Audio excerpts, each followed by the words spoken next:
You're traveling through another dimension, a dimension not only of sight and sound, but of mind. A journey into a wondrous land whose boundaries are that of imagination. Your next stop, the Twilight Zone.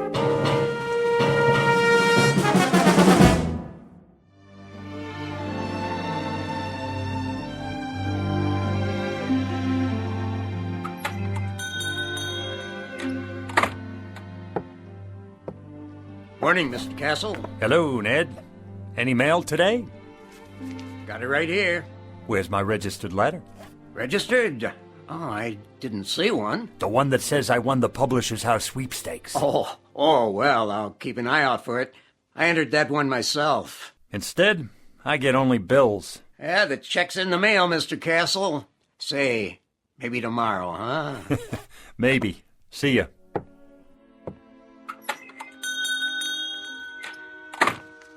Another bill, and another, and another. Edna, what about the gas and electric? What? The gas and electric bill. How many months is that? 2 months. That's one you'd better pay. That's the one I can't pay. Mr. Castle? How are you, Mrs. Gumley? Just fine, Mr. Castle. Good. Glad to hear it. How have you been? Oh, can't complain. Been having a lot of rain, haven't we? What? Oh, yes. Quite a bit of rain for this time of year. Well, it's good for the flowers. How's that? Good for the flowers. The rain, that is. Yeah, very good for flowers.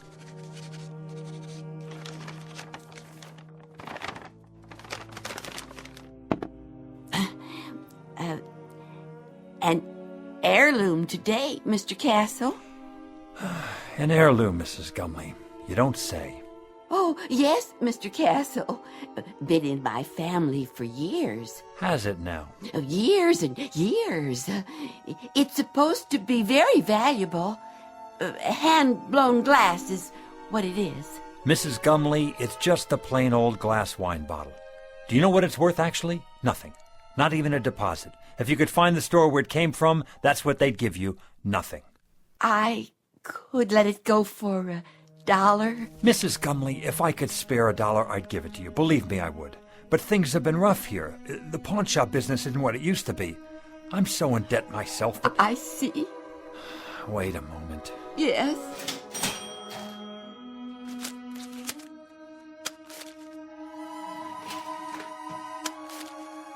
$1 it is, then. I wish it could be more, Mrs. Gumley. I really do. God bless you, Mr. Castle. I could kiss you. Stop that now. It's nothing. You're a wonderful man. Good luck to you. And to you. Better days for all of us. Mr. Castle, it's not an heirloom, you know. I found it in a garbage can. It's just a dirty old cheap glass bottle. Please forgive me for lying to you. That's all right, Mrs. Gumley. Who knows?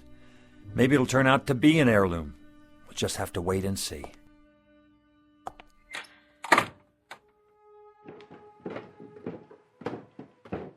Who was that? No one. It sounded like Mrs. Gumley. Then I heard the cash register. What did you buy this time? Edna, Oh, a bottle. Gorgeous. she said it was an heirloom. Is that right? She has to eat, doesn't she? And you don't? That's not the point. Arthur, we're a couple of weeks away from bankruptcy. Don't you think I know that? Then you'd better start rubbing that bottle and pray, Arthur. Pray that a genie appears, because that's about the only hope we have left. Oh, Edna. Edna, please.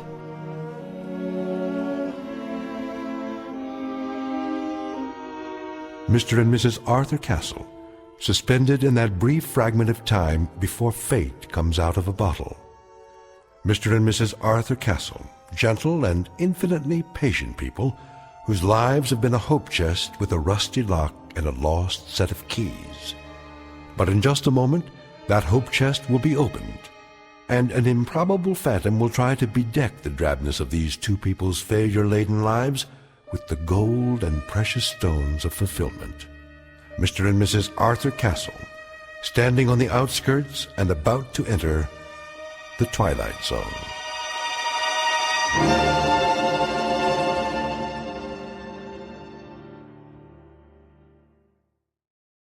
And now, The Twilight Zone, and our story, The Man in the Bottle, starring Ed Begley Jr., with Stacy Keach as your narrator.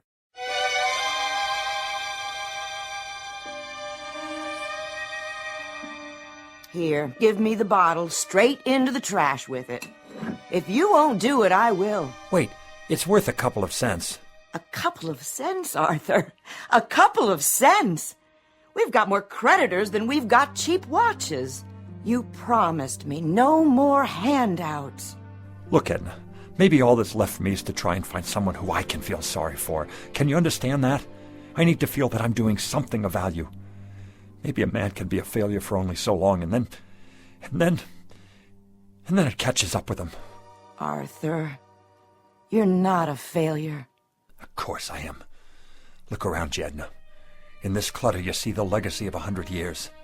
My grandfather owned this shop, and it finally broke his heart. Then my father, and it killed him too. The meanness of it, Edna. The shabbiness of it. The hand-to-mouth of it. This isn't just a hock shop where you buy the pitiful little residue of other people's failures. It's a shrine to failure. That's what it is. It's a mausoleum, a burial ground for people's hopes. Arthur, please don't talk like that. Edna, what happens to us anyway? What happens to us? Have you ever thought of that? We're not old people, and yet this place is making us old. There should be years ahead of us, years without having to make do, scrimping and counting and picking over checkbooks and budgets and final notices and old bills and... Careful, Arthur, you're knocking things over. I don't care about the bottle. I'm trying to explain... Arthur, what's all that smoke? I don't know, but it seems to be coming from inside Mrs. Gumley's bottle. How do you do? Where did you come from? From the bottle, of course. The bottle? It fell to the floor, the cork popped out, and here I am, at your service. I'm supposed to buy that. What do you take me for? Rather than go into any lengthy generic explanation of my existence, suffice it to say that I am here, and I am, in fact, a genie. In a business suit, with a derby hat and a walking stick. And you expect me to believe that you're a genie? That's quite correct. There's no such thing, except in fairy tales. On the contrary, I am living proof, in a manner of speaking. Arthur, who is this man? You'll have to do better than that, mister. I don't know what you're trying to pull here. Very well, I'll get right to the point. I can offer you 4 wishes with a guaranteed performance. 4 wishes? Aha! You got that wrong. It's supposed to be 3. In every book I ever read, it was 3 wishes. Better get your story straight. That's a myth, I'm afraid. Oh, they may have offered only 3 in the beginning. But for some time now, 4 has been the operant number. Some considerable time. It's proven to be the most effective option. Think about it. Too few, and a person may waste the opportunity of a lifetime, so to speak. Too many, and, well, the possibilities can get out of hand. Frivolous, in other words. The opportunities tend to cancel each other out, if you see my point. You've got your answers down, I'll give you that. I think I better sit. Well, Mr. Castle, Mrs. Castle, what do you have in mind? Arthur, I don't understand. What's happening here? Don't worry, Edna. The bottom line is he's a con man. He has to be. But I see him. Don't you? I don't know what I see. Could be some kind of hypnotist or something. Remember that guy on television? He made an elephant disappear. Child's play. Smoke and mirrors. You're telling me you're not a magician? Nothing of the sort.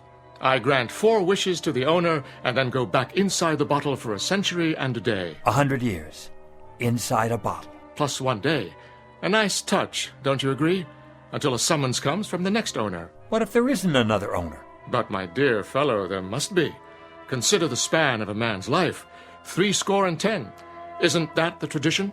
So let's say nobody calls you. or it's the wrong day. Ah, you've hit the nail on the head. I've learned to cultivate patience beyond anything you can possibly imagine. All of which means you're extraordinarily lucky today, as am I, in a manner of speaking. Maybe he's from the lottery. We didn't play the lottery this week, Edna. Just as well. The odds are quite unrealistic. What I'm offering you transcends any lottery the world has ever known. They're strictly nickel and dime operations in comparison. I have to think this over. Take your time. Interesting shop you have here. Chinese vases, Tiffany lamps, bric-a-brac of every sort. Mostly imitation, of course. No offense.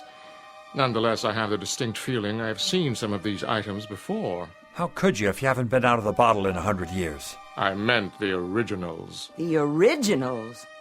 How old are you? If I told you, you wouldn't believe me. Nice silver cigarette case. Faux Victorian, isn't it? My uncle's. He passed it down from his great-uncle, who bought it in Liverpool in 1914. Is that what he said? How much? Take it. Get back to the subject. What else about the wishes? Oh, yes. Now, I think the business at hand is for you and Mrs. Castle to decide the nature of your 4 wishes, keeping in mind, of course, that each wish is irrevocable. Once made, it is fulfilled, and once fulfilled, it is a matter of record. It can only be altered by yet another wish. Clear, Mr. Castle? Clear enough. I think we better call the police. Why not wish for them? I can bring you Scotland Yard, the Federal Bureau of Investigation, or every bobby in the City of London. That won't be necessary. Is it the police you want? No! That's not what we'd wish for. Arthur, are you out of your mind? Go ahead, Mr. Castle. You were saying? Well, if I had a wish, You believe him? just for the sake of argument, let's say that I wanted that broken glass in the case over there. Let's say I wanted it to be fixed. The glass display case? Unless that's too hard for you. I broke it cleaning up the other day. One whole side is cracked. Is that all? It's too expensive to replace and impossible to glue together. Impossible. Would you like to make it official, Mr. Castle? Arthur, be careful with this man. You don't know what he's after. Well, Mr. Castle, is that your wish? Yes, that is my wish. I want the glass in the case to be repaired. Very well, then.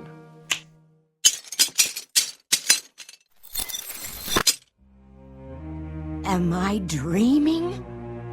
It's a magic trick. It has to be. No, you're not dreaming, Edna. I see it too.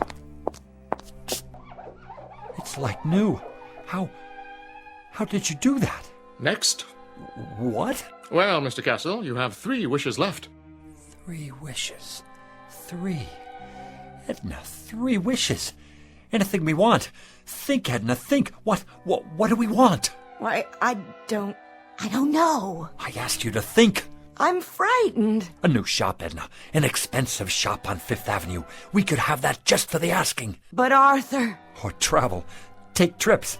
We could see the places we could never afford to visit, like Paris or Rome or even the South Seas. We could take a cruise around the world, first class. Surely there's a catch. Or money. $100,000. $200,000. $1 million. We wouldn't have to grub anymore. We wouldn't have to sit here and waste our lives away. Arthur, it isn't right. There's something unholy about it. Clothes, Edna. Expensive clothes. Jewels. A beautiful house. No more worries for the rest of our lives. Are you sure? Edna, we don't have to rot away here. We can have anything we want. Anything, Edna. Money. Money. The simplest of all requests, Mr. Castle. Simple. For you, maybe. How much would you like? In what denominations? Edna, how much do we want? I don't know. I just don't know. $1 million. That's what we want. $1 million. In what form? Gold? Silver? Of course, there are market fluctuations in precious metals, so there will naturally be an element of risk. Platinum shows the least movement. Diamonds are relatively stable at the moment. Forget it. Cash only. All negotiable U.S. currency. Very good. Denominations? No 50s or 100s. Make it $5 and $10 bills. Recent dates and no counterfeits. Where would you like it? Savings account or checking? Perhaps a numbered deposit in a Swiss bank. Right here. Here? Where I can see it. On the floor? Don't you worry about that. Just bring it here. I'll take care of the rest. That is your second wish. You understand English, don't you? That's our wish. Coming right up. Oh, just one thing. Aha! Arthur, I told you. Do you mind terribly if I... If what? if I smoke? Is that all? Of course, if you prefer otherwise. I see the no smoking sign on the wall. No. Go right ahead.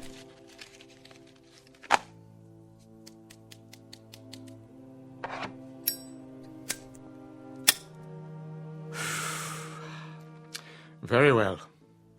Now then, Mr. Castle, where were we? Ah, yes, I was about to say, ask and you shall receive. What's that? Where's it coming from? What is it?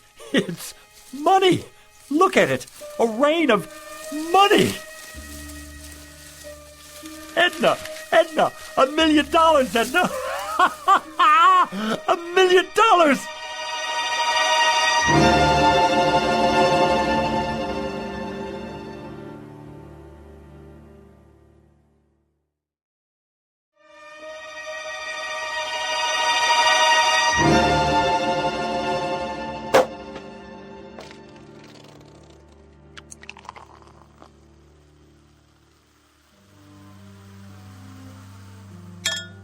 There you are, Edna. Champagne. I think I've had more than enough. I suppose you're right. How can I work if I have a hangover? Well, you could take the day off. Edna, you're a genius. Why didn't I think of that? We both could. Close up the store and... And what? I wouldn't know what to do, would you? Well, let's see now. It's a beautiful day. We could take a walk together in the park. Oh, Arthur, I'd have to get dressed up, and I don't have any comfortable shoes. Or we could go to a restaurant. Any restaurant at all. But we've already had lunch. Then we could take in a film downtown, or a play, a musical. Do you know how many years it's been since we did that? And leave all this money out like this? I don't think that would be a good idea. So, we're prisoners here. We can't go anywhere, do anything, for fear that someone might steal it from under our noses. What good is it? Oh, Arthur, we can put it in the bank. That's tomorrow. The bank's closed now. Unless... What are you thinking? Call your brother on the telephone.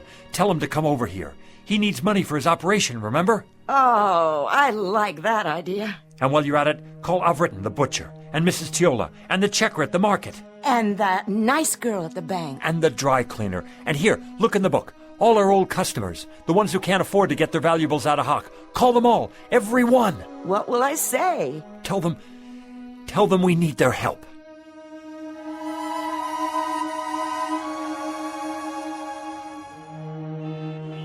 It's a miracle, that's what it is. I couldn't believe it when they called. Where did they get it all? They're such wonderful people. And so generous, too. Hey now, what's going on here? Hello, Officer McLaurin. The line's halfway down the street. Yes, it certainly is. Are they having a fire sale in there or what? It's that nice Mr. Castle and his wife. What about them?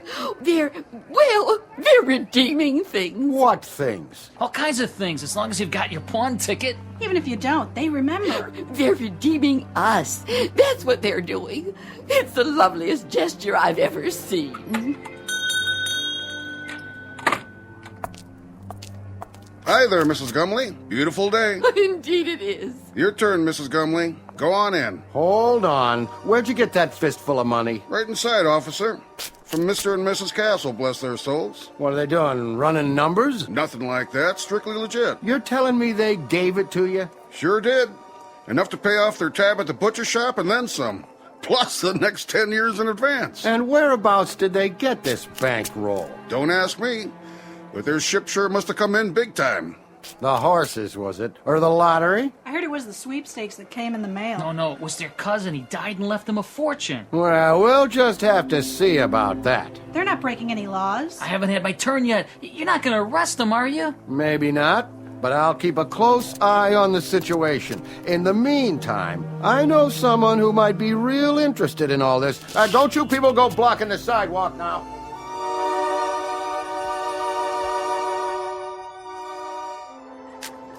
Here you go, young man.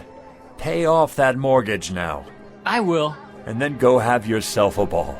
You and your lovely wife. I don't get it. Why are you doing this? Do I need a reason? Every time I come in your gas station, you look under the hood. Oh, that's nothing. Check the air and the tires, all of it, without my asking. I say that's worth something. It's worth a lot these days. Well, thanks, Mr. Castle. Bye now. Who's next? Mrs. Gumley, how are you? Very well, thank you. Here, you take this now. I want you to have it. So much. Don't you worry about it, Mrs. Gumley. Anything you need, anything at all, you come to us. There's more where that came from. For you, plenty more. God bless you both. Here you are, Reverend. It's honest money. You can get the church painted. Oh, that would be so nice for the parishioners. I know how long you've been taking up collections. Yes, but I'm afraid it's never enough. Well, it is now.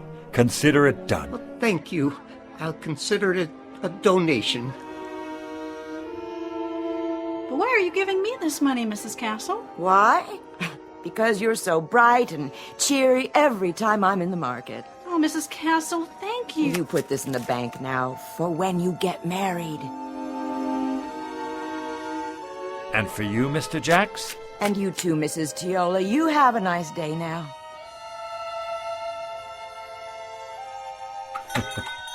Don't mention it. Buy a round for everybody. On me.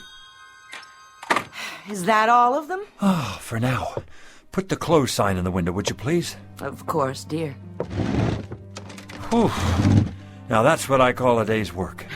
You did wonderfully well, Arthur. I'm so proud of you. You know, Edna, I don't care how we spend the rest. I feel so good right now, seeing all those happy faces. I know. It would be nice to get away for a while, though. I agree.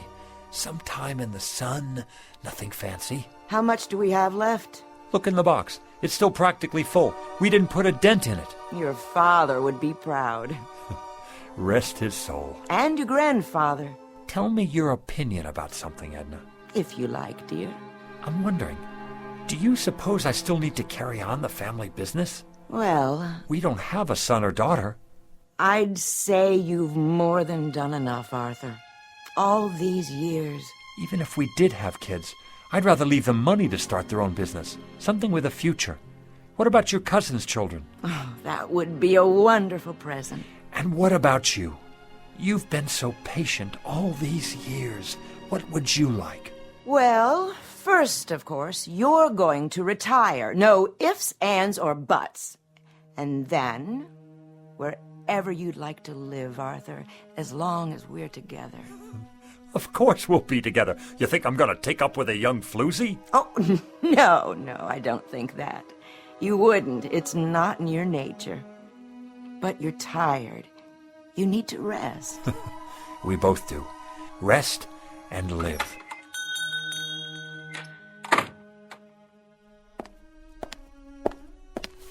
Yes. Good afternoon, Mr. Castle. Do I know you? Let me see. Harry Joy's son. I don't believe we've met before. Wait. Stu Wintner's nephew. That's it.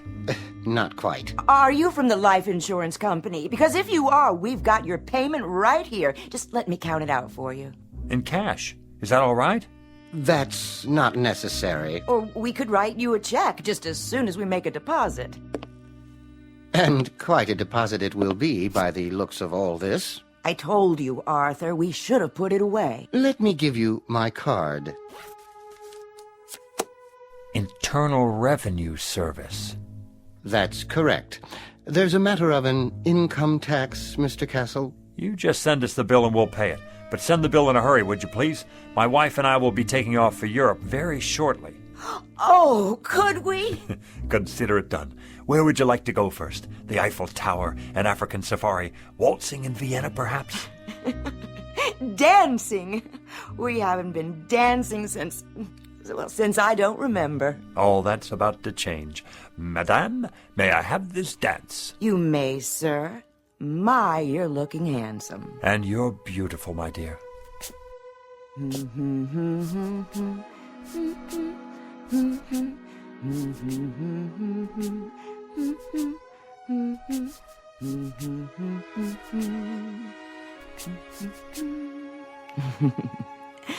Such a good dancer. As are you. May I have another dance? My entire dance card, if you like. Dependents? Just a few details for the record. Ask away, we have nothing to hide. How many dependents can you claim? The whole neighborhood. They don't count.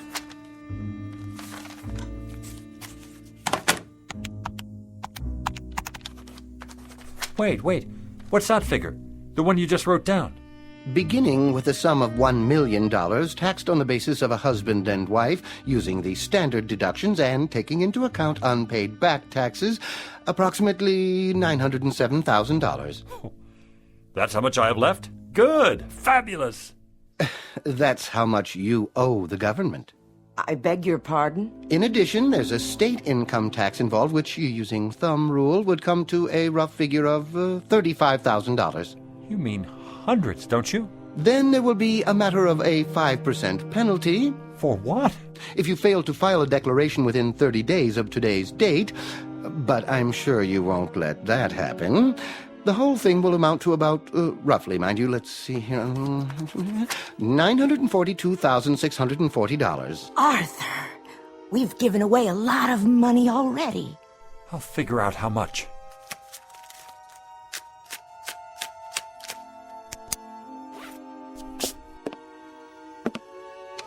Fill out this form and send it to us with your check. It should be self-explanatory. If you want to use the installment plan, we'll send you a statement after your records have been analyzed. Mr. Castle? Yeah. Send us the bill. We'll be seeing you. Good evening to you, Mrs. Castle.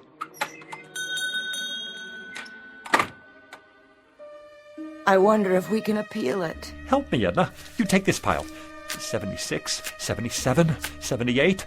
Oh, Arthur, where's the genie when we need him?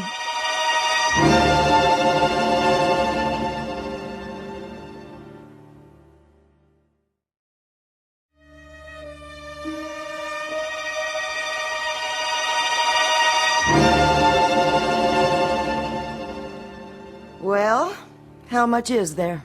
$910,535, $910,540. We gave away almost $60,000, and this goes to taxes, leaving us with this. One $5 bill. That's our entire profit, Edna. $5 whole. That was quite a wish, Arthur. Quite a wish. And we haven't even paid the bills yet. If you'll recall, it was my suggestion that you reflect very carefully, Mr. Castle. Very, very carefully. Now he shows up. Had you made a wish that took into account the taxes involved... Look, you. Plenty of sweet talk and promises and the whole thing. And all the time you're nothing but a con artist, after all. This time I want the $1 million, but I want it after... Arthur, no more money. You've got to wish for something else. Oh, something else, then. A new store. A chain of stores. They could burn down 1 hour after we get them. Success? Be careful, Mr. Castle. Success is a pretty broad term. He's right. You can't wish for success. I've got it. How about 10 more wishes? Or 20, or... Very clever, Mrs. Castle, wishing for more wishes. But I'm afraid that isn't permitted. Frankly, I'd be afraid to have you try for fear of the consequences. What consequences? Why do you have to keep losing your temper? Why can't you think about this thing carefully and then come up with Well, you're no help to me, that's for sure. Here we stand in the middle of this crummy little pawn shop with the whole world out in front of us and anything to wish for that we want. Anything. And you just stay on my back and... Stop it! This doesn't sound like you. Not like the man I married. Not at all. Edna, what's happening to us? What's really going on here? Oddly enough, this is the normal pattern that seems to be generally followed. Great excitement, great emotionalism, and strangely enough, hard to believe though it may be, only a modicum of happiness. Well, you've got cheap customers here. Our price is no longer so high.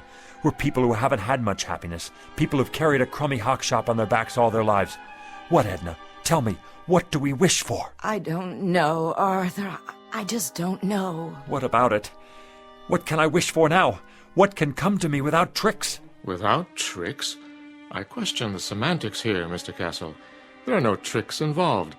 There are simply normal and understandable outgrowths and conditions that go with any windfall. No matter what you wish for, you must be prepared for the consequences. What sort of consequences? Nothing more than cause and effect. Consider, for example, what happens when you throw a stone into a lake. The stone sends out ripples in the water. After a while, these ripples reach the shore. The bigger the stone, the bigger the ripples. And if the stone is large enough, you'll get a wave of water, even a tidal wave that could sweep you off your feet. It all depends on how much you disturb the way things were to begin with. Now do you see what I mean about consequences? That I need something without consequences. I'm not sure that's entirely possible. Something dead sure, at least. Something anchored, something airtight. I must agree, that would be the ticket. Is there such a thing? Sit down now. You'll give yourself a heart attack. Edna, I think I've got it.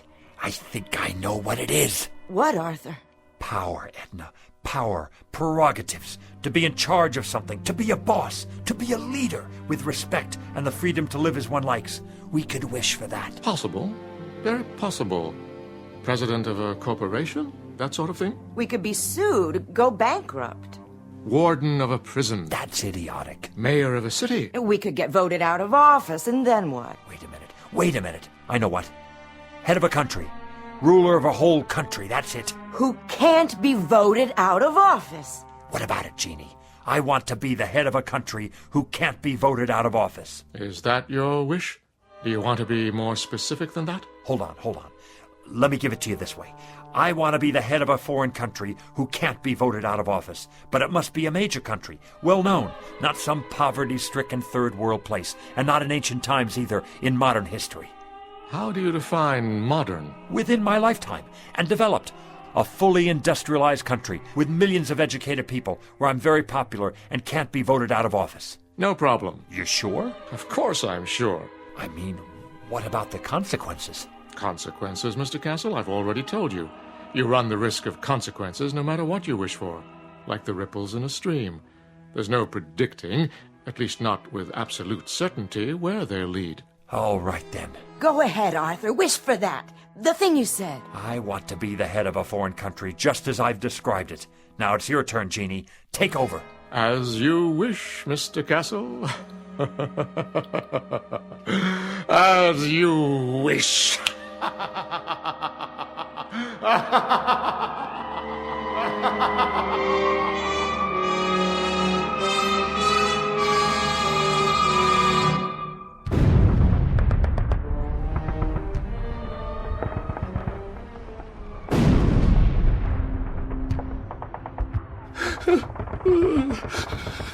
You'll forgive me, sir. Yes? I have not slept in 3 nights now, but the situation is as I described. The first Ukrainian army has cut us off from the south. There's no sign of Wenk's reserve army. There is no reserve army. We are simply doomed. There is no hope for us.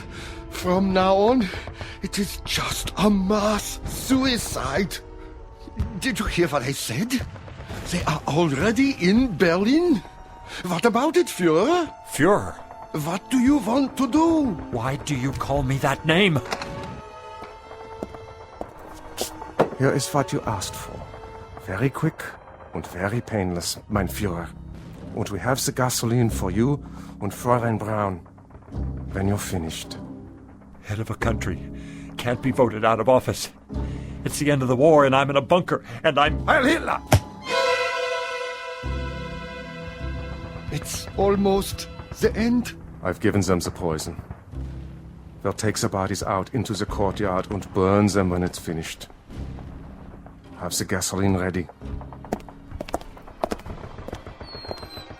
I won't take the poison. I wish I were back where it all started. I wish I were Arthur Castle again. Oh, Arthur, you've broken it. What? Broken what? The bottle Mrs. Gumley brought in. Why? I have, haven't I? Not poison, an old wine bottle. Let me sweep it up for you. I can do it. It had no value anyway. No, No value at all. I'm here. My final wish. I'm really here now. Where is he? Where is who? You know who I mean. The... And why would he be here? You've had your 4 wishes, remember? No, yeah. Well, I guess I'm a 4-time loser. What do you expect? I just wish he doesn't come back. I wish... There you go, wishing again. Right. Why should I? Why did I? Look at what we have here, Edna. We have a business that's been in my family for 3 generations. And each other. We have each other. I'm going to stop wishing for a while. You know, Edna, I can't afford a brand new life. Neither can I. I think I'll just give the old one a new paint job. You know something, Arthur? I think that's a very good idea. What is it? Look, your first wish, the glass case, it's not broken. It's still repaired. So we came out ahead after all. Nothing's ever a complete loss, is it? Careful, Arthur, with the broom handle. Well, we were ahead. Now you have more glass to clean up. You know something? I don't mind cleaning up any of it. Not at all. In fact, not at all.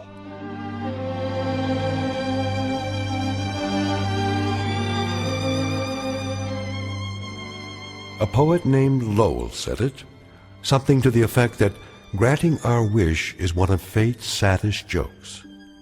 Lesson to be learned out of a few fragments of broken glass in a trash can. And a word to the wise, to the garbage collectors of the world, to the curio seekers, to the antique buffs, to everyone who would try to coax a miracle from unlikely places. Check the bottle you're taking back for that deposit, because the genie you save might be your own. Case in point, Mr. and Mrs. Arthur Castle, fresh from the briefest of trips into the Twilight Zone.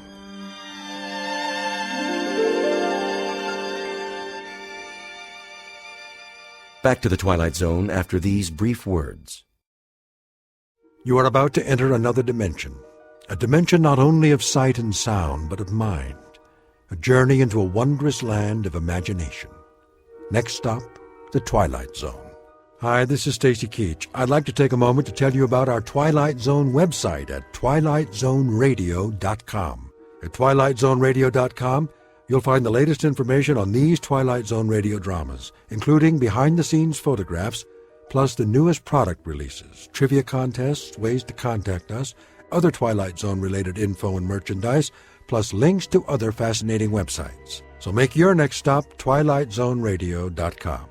Visit twilightzoneradio.com to purchase these Twilight Zone radio dramas on cassette and CD, or call toll-free 1-866-989-ZONE. That's 1-866-989-9663.